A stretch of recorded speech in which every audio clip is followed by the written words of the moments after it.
Listen closely, not with your ears but with your spirit. This message is not for the crowd. It is not for those chasing their own will, unaware of the path laid out by the Most High. No, this message has been divinely timed and precisely delivered. For you, the chosen one. You were guided here not by chance, but by the hand of the Almighty. The steps that brought you to this moment were ordered by the Lord Himself. For there is something He longs for you to remember, something sacred.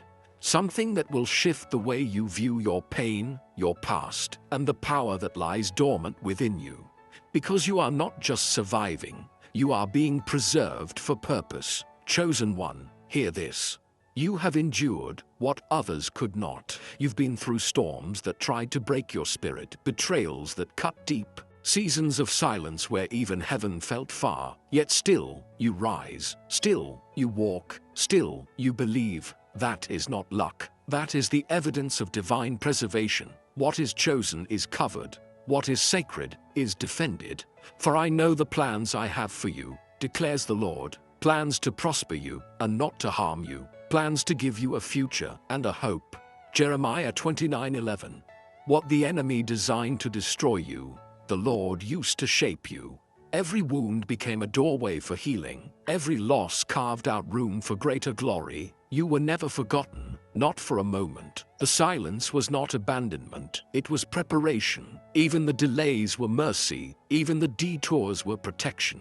And now the season of rising has come. He is calling you into remembrance, into purpose, into power. Not to perform, but to align, not to strive, but to surrender. So now, as you stand at the threshold of a holy assignment, respond in faith, let your voice echo in the heavens. Type Amen in the comments as a sign of your acceptance, as a bold declaration that you are ready to step into your God-given calling.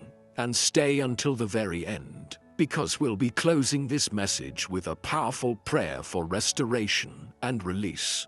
The Lord is speaking. The question is, will you answer?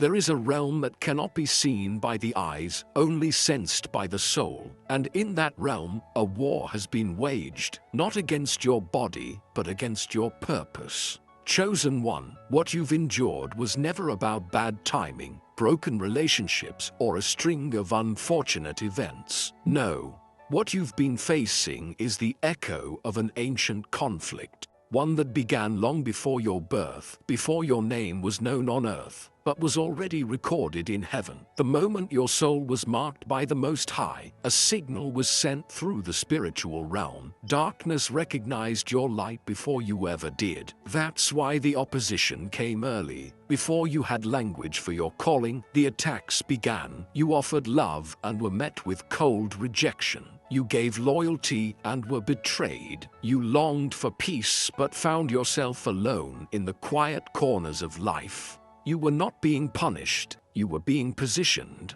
The pain wasn't meant to destroy you, it was meant to define you.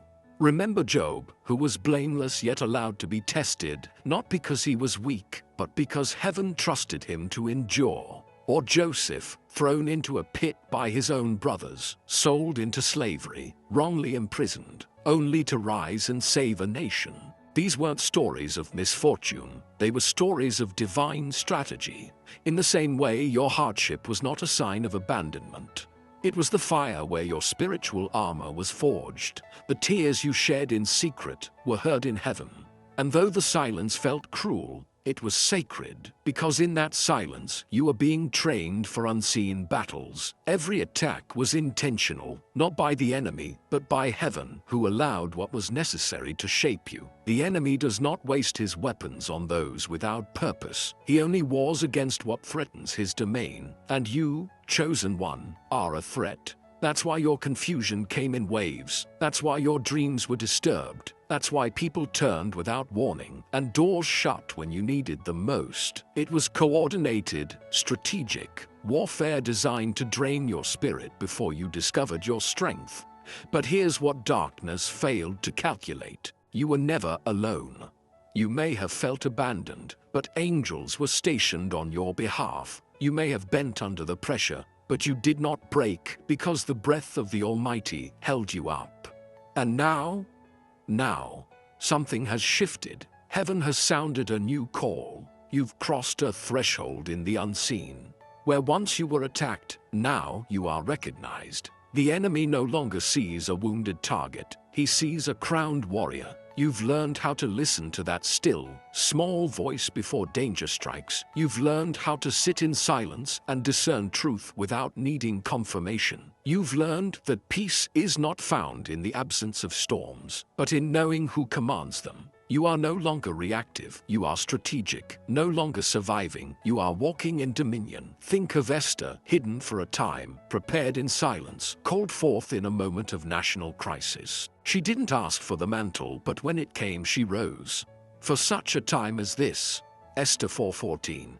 So it is with you. Your isolation was not rejection, it was divine preservation. Your delay wasn't denial. It was protection in disguise. You were never being pushed away. You were being pulled inward, to the place where God does his most intimate work. Even now, there are things you escaped that you didn't even know were coming for you. People who were removed not because you did something wrong, but because their presence would have poisoned your promise. Roads you didn't take that looked promising, but would have led you straight into spiritual traps. You were protected, guided, redirected, covered by unseen hands. What looked like failure was God saying, "Not this way." What felt like abandonment was heaven whispering, "Wait, I'm still working." And now that you've emerged from the fire, you are no longer who you were. You've learned to pray with authority, to speak with discernment, to see with spiritual eyes. The storms that once overwhelmed you now answer to you. Because here is the truth: you were never fighting for victory,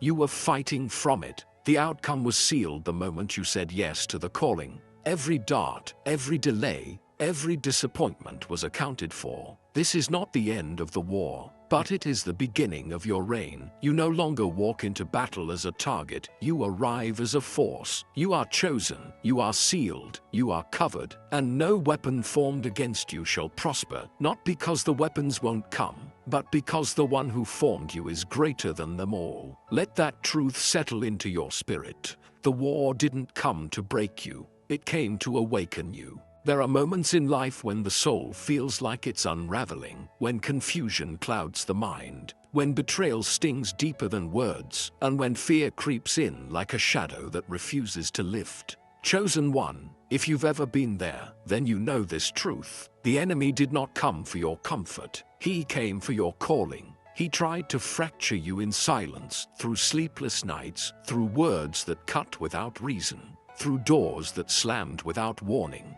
through people who swore they'd stay, but disappeared when you needed them most. It wasn't chaos, it was strategy, a spiritual attempt to convince you that you were forgotten, that God had turned away. But what the enemy failed to see was that every attack only exposed what needed to be seen. The masks fell off, the illusions broke, and what was fake, shallow, or toxic could no longer cling to you. You didn't lose anything essential. You were freed from what couldn't survive the altitude of your next season. There were nights your body felt too weak to rise, mornings when faith felt like a memory, and moments when your own breath felt too heavy. But somehow, you kept going. That spark that refused to die out. That wasn't willpower. That was the breath of the Almighty sustaining you from within. The presence of God rarely announces itself with thunder. More often, it comes in gentle interruptions. The no you didn't understand at the time. The delay that felt cruel. The subtle nudge that told you not to trust someone. What you called instinct was the Holy Spirit, quietly rearranging the steps of your life to protect what the enemy was trying to steal. There are stories only heaven can write. Like the time you avoided danger by what seemed like chance, but wasn't. The job you didn't get, only to discover it would have drained your spirit. The friend who vanished before they could betray you. The plan that collapsed just in time to save you from walking into destruction. These aren't lucky breaks. They're divine edits. Because while the enemy plotted in darkness, the Lord was already building your escape. Not one trap was unseen, not one word curse went unanswered. He reversed what was meant to shame you, delayed what would have harmed you, and rerouted what wasn't aligned with your anointing. You've walked through emotional fire, but came out with compassion instead of bitterness. You were struck by storms that should have taken your peace, yet now you speak from stillness. What you've survived is not a sign of strength alone, it's a sign of resurrection. The old version of you didn't make it out, but the one who rose in its place carries clarity, discernment, and divine boldness. Chosen one, don't overlook how deeply you've changed. You've learned to stop explaining your spirit to people who were never meant to understand it. You've learned that not every invitation deserves your yes. You've learned to watch patterns, not just promises. These aren't personality traits, they're spiritual tools forged through warfare. The gift of discernment you carry now, it wasn't taught, it was earned, in tears, in silence, in surrender. God has taught you how to recognize darkness before it manifests, how to walk away before harm arrives, how to trust the feeling even when there's no proof yet. That's not paranoia, that's prophetic awareness. You no longer move blindly, you move wisely, with steps ordered from above. And now you walk with a quiet authority, not the kind that seeks attention, but the kind that makes the unseen world pay attention. Because here's what the enemy knows now. You can't be broken by what you've already conquered. The same tricks don't work on you anymore. You've graduated from reacting to recognizing, from surviving to walking in alignment. You don't beg for answers, you wait for revelation. That's the reward of obedience. Every setback was preparation. Every betrayal refined your discernment. Every closed door was a mercy. Nothing was wasted. Even your pain has been redeemed. The truth is, your life is the evidence of divine interference. You should have been crushed. You should have quit. But you're still here. And not just breathing, but walking in purpose. Because the moment you agreed to carry what is sacred, heaven agreed to guard you. The enemy cannot touch what is wrapped in destiny, and that's what you are. Wrapped, protected, preserved by purpose. Your survival is not the story. Your transformation is. And your story is still being written. Let peace settle into that place where fear once lived. You've outgrown the traps that once confused you. You've stepped into a rhythm with God where protection feels like instinct and wisdom arrives in silence. And though the war may continue, you no longer fight from desperation. You fight with understanding. You fight with vision. You fight with heaven at your side. This is what it looks like to walk in divine covering. This is what it means to be chosen. Now, chosen one. Consider this. What does it truly mean to walk in divine alignment? Not once in a while, not in moments of crisis, but daily, quietly, and faithfully. Walking in what some might call God mode is not a mystical switch to be flipped on during prayer and off when life becomes difficult. It is a state of being, a continuous posture of surrender, clarity, and discernment that flows through your thoughts, words, and actions. It's a way of living where the sacred seeps into the ordinary. Each morning offers a sacred invitation. Before the world reaches you with its noise, its opinions, its urgency, the first movement of your spirit must be inward, not toward your phone, not toward worry, but toward stillness. Even a whispered thought, God, align my heart today, reorients everything. It is not about long rituals. It is about sacred attention. When your day begins from alignment rather than anxiety, you are no longer reacting to life. You are responding from purpose. Throughout the day, divine alignment reveals itself in your restraint, not in how loud your voice is, but in how deeply your spirit listens. There will be moments carefully designed to pull you into old cycles, unexpected criticism, familiar tension, emotional triggers that echo past wounds. But the awakened spirit does not flinch. It pauses, not because it is afraid, but because it is rooted. Be still and know that I am God. Psalm 46:10. In the stillness, you disarm the enemy's usual traps. You choose clarity over chaos. You respond from a place the world cannot access, where divine perspective lives. This is what maturity looks like in the unseen, when silence becomes your strength, when you no longer need to defend your peace, and when your discernment guides you more than your impulse. And discernment, chosen one, has become your daily armor. You've begun to sense what drains your energy, what disturbs your peace, what distracts your focus.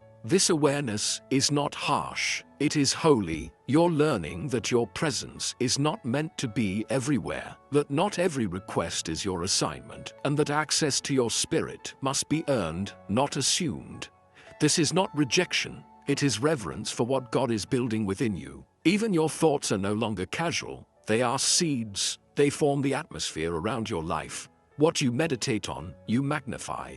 And so, the battle begins not outside, but in the mind. Take every thought captive to make it obedient to Christ. 2 Corinthians 10:5. When fear whispers, do not resist it in your own strength. Replace it with truth, not performance, not denial, but truth. I am under divine protection. I am walking in purpose. I do not walk alone. These are not affirmations of pride. They are confessions of spiritual alignment. Walking in divine flow also means releasing what cannot follow you into your next. Forgiveness is no longer something you do once.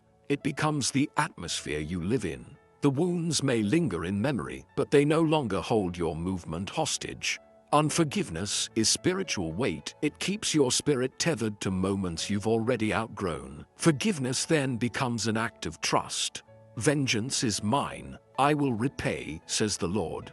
Romans 12:19. When you release resentment, you make room for divine justice, and more than that, you free your own spirit to accelerate. The more you walk in alignment, the simpler your life becomes. You begin to crave quiet more than attention. You are no longer fed by noise, but by clarity. Stillness becomes your sanctuary, not your punishment.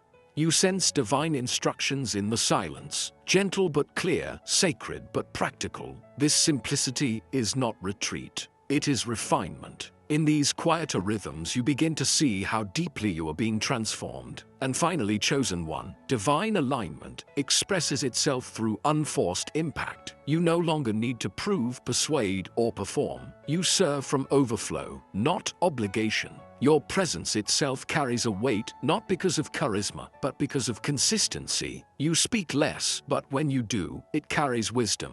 You move slowly, but every step is led. You are no longer reacting from fear.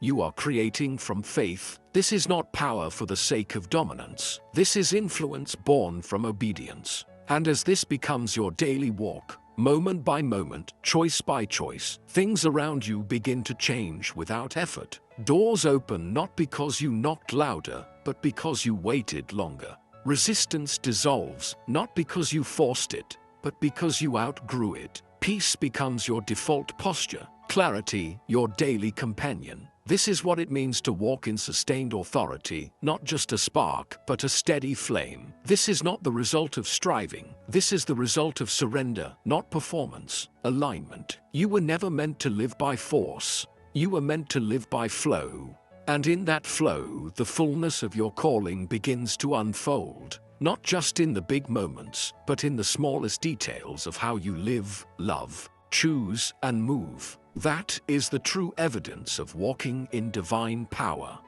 Chosen one, your journey is not just survival. It is sacred evidence that the hand of God has never left your side. You're still standing, not because life has been gentle, but because heaven has been faithful. Through the storms, through the silence, through every closed door and unanswered prayer, you were never abandoned. You were carried, guarded, watched, held. Your life, your very breath, is a testimony that divine protection is real. Every trap you sidestepped, every betrayal that revealed the truth, every moment your soul whispered, something isn't right, none of it was coincidence. You are living under divine surveillance. The reason you weren't destroyed is not because of your strength, it's because you were chosen, and what is chosen is covered, set apart, preserved, for something greater. Now, you've entered a new dimension of living, a sacred space where identity meets assignment. This isn't ego, this isn't arrogance, this is alignment, this is transformation. This is what it means to walk in what can only be called God mode. But let's be clear. God mode is not an image, it's not a title, it's not a performance, it's a posture, a way of moving through the world where your spirit stays anchored in truth, even when everything around you shakes. It's the shift from striving to trusting, from chasing to flowing, from reacting to commanding. You don't need to force anything now. Your alignment speaks louder than your words ever could. God mode is when your spirit becomes immovable, not because life gets easier, but because your foundation is no longer external, it's internal, it's divine. He will keep in perfect peace those whose minds are stayed on him. Isaiah 26:3. And now, your peace is no longer optional, it's protected. Your discernment is sharper, your spirit is quieter. You no longer need to be loud to be powerful. You no longer need validation to feel valuable. The separation you feared has become your sanctuary. The stillness you once resented has become your greatest teacher. You've seen through the illusions. You've outgrown the space where the enemy once found you. You've walked through fire and came out refined, not burned. Because your transformation didn't begin when things changed around you. It began when you stopped looking outside for what God was building within. God mode is when you realize that the same things that used to shake you now pass by you without entry. You sense false motives before words are spoken. You recognize counterfeit support before it reaches your door.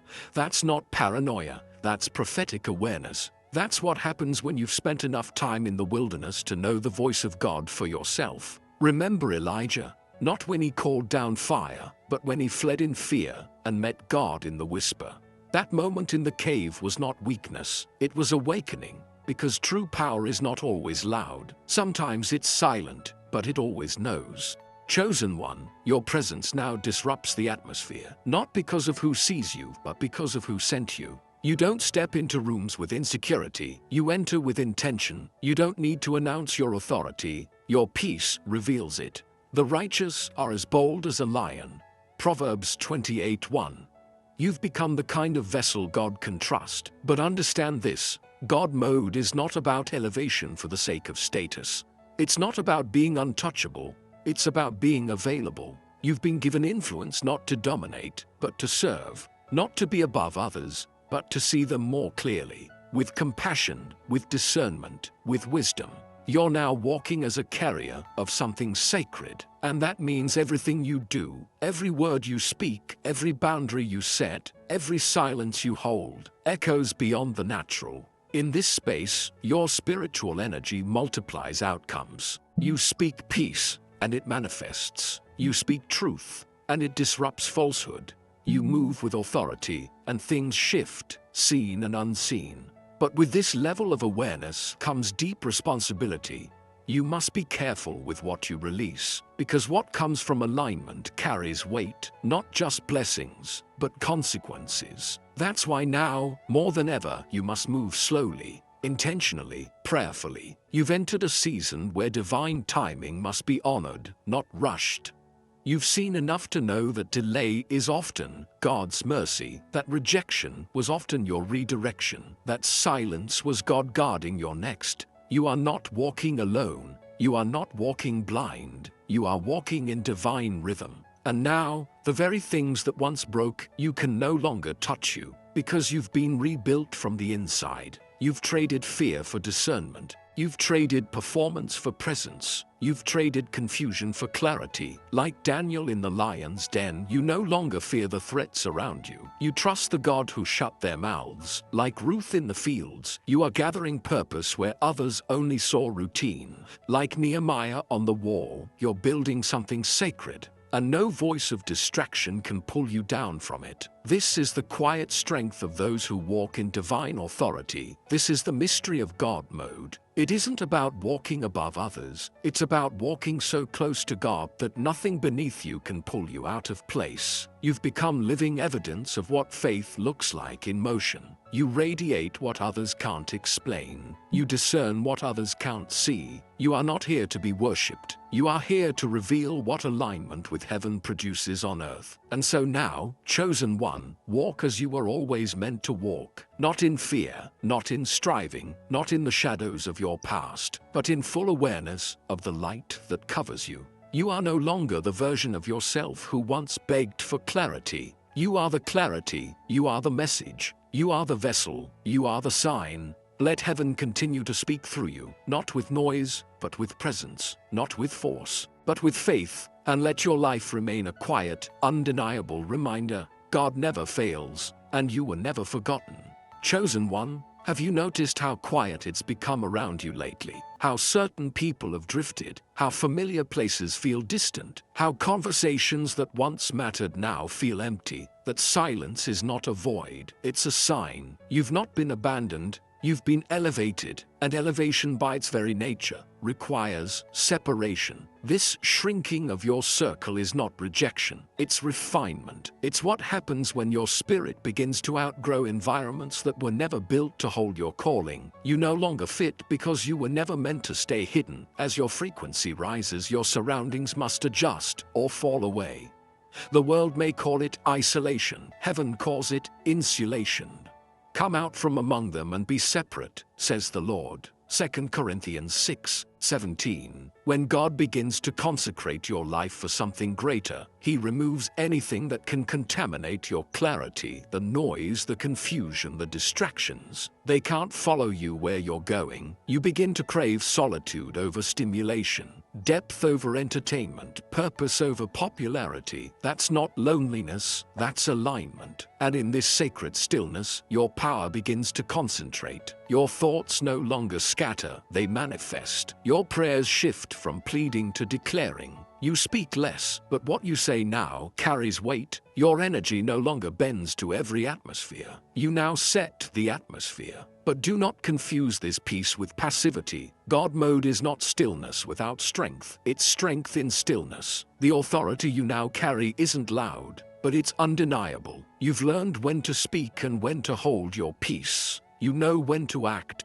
and when to wait in faith. Your life is no longer led by impulse, it is guided by insight. You don't respond to chaos anymore, because you recognize it before it reaches you. You don't retaliate because you've been taught that true elevation doesn't fight back, it rises above. The Lord will fight for you, you need only to be still. Exodus 14:14. What once triggered you, now teaches you. What once distracted you, now exposes itself quickly. This is the fruit of spiritual maturity. You've been upgraded, mentally, emotionally, spiritually. And because your spirit now walks ahead of your emotions, no one can manipulate your peace like they used to. You've stopped seeking validation from those who were never qualified to see your worth. Because the only approval you need now comes from the one who called you. Your elevation has become your vindication. And the beauty is, you didn't need to prove anything. You didn't have to shout, compete, or beg. You just became. And that becoming made you unshakable. You now see the world differently. You sense the distractions for what they are, traps in disguise. You observe patterns others miss. You speak only when it matters. Your wisdom no longer comes from theory. It comes from walking through fire and coming out refined. And now peace follows you, not because your problems have vanished, but because your perspective has changed. You don't avoid the battle anymore. You simply walk through it with authority. When storms come, you don't panic. When things are lost, you don't collapse. When the environment shifts, you don't shrink, because your identity is no longer tied to what's around you. It's anchored in what's within. This is God mode. Divine authority clothed in humility. Strength wrapped in serenity. And when people ask, how did you do it? The truth is, you didn't. God did. You simply yielded. You surrendered enough for Him to move through you. You trusted when it didn't make sense. You stayed faithful when it hurt. And that's why you've been promoted in the spirit. You are no longer who you were when the storm began. That version of you died in the struggle. What rose in its place is resilient, refined, and recommissioned. And now, the reversal begins. The same God who carried you through the storm is now turning the page. You've reached the season of divine reversal, where the first becomes last, and the last becomes first. He raises the poor from the dust and lifts the needy from the ash heap. He seats them with princes. Psalm 113:7-8. Everything that was hidden is being brought into the light. The lies spoken in secret are being dismantled by truth. The closed doors that once rejected you are now trembling at your return. You don't need revenge. Your restoration is the answer. You don't need to clap back. Your calm has already shifted the narrative. The pain, the betrayal, the public humiliation, they were all buried deep like seeds. But what your enemies didn't realize is that God never buries anything. He doesn't intend to resurrect. What they thought was your end was only the beginning of your emergence.